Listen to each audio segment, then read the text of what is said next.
There are such extremely powerful, extremely intense experiences occurring under conditions of brain death when the brain is very little or not at all oxygenated.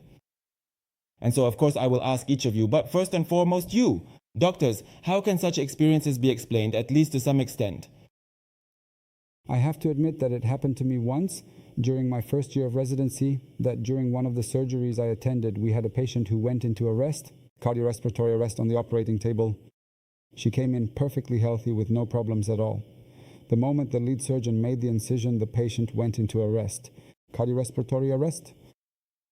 The episode of cardiac arrest did not last long, probably 2 to 3 minutes. Since I was somewhat used to this from courses and from my experience in the emergency department, I knew pretty clearly what I had to do, so I immediately started performing chest compressions.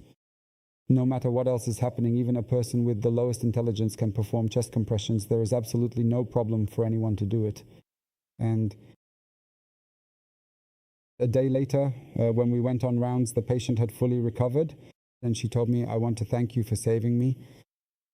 I just did chest compressions. I didn't know exactly what I was supposed to do, but I had to do the simplest and least courageous gesture of all. And she told me, "No, because you were the one who started giving me chest compressions." And I was like, okay. At that moment, the patient was in cardiac arrest, not just theoretically. She was sedated, she was intubated, she was asleep, anesthetized in every possible way. She was indeed, maybe it was exactly what would be the optimal definition of a near-death experience, the kind where she knew exactly all the conversations that took place in those 2 minutes, every word the anesthesiologist said, which would be the most frightening for anyone going through such an experience. She knew exactly what was happening in the room, even though clearly her eyes were covered. Her eyes were closed, taped shut with surgical tape, precisely to protect them, the cornea. And she knew, in fact, every movement that took place. And, well, it's hard for us to believe that these things happen, but they do happen. If they can be explained, I don't think they can be explained up to this point. Now, if we expect to medically explain everything that happens, I think we're being a bit...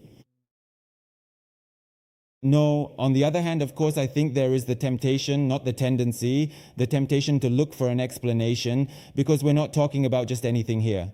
We're talking about the most important aspect of our existence, as long as it lasts, which either ends and continues in another form. I think that's why there is also this desire to know as much as possible and obviously to try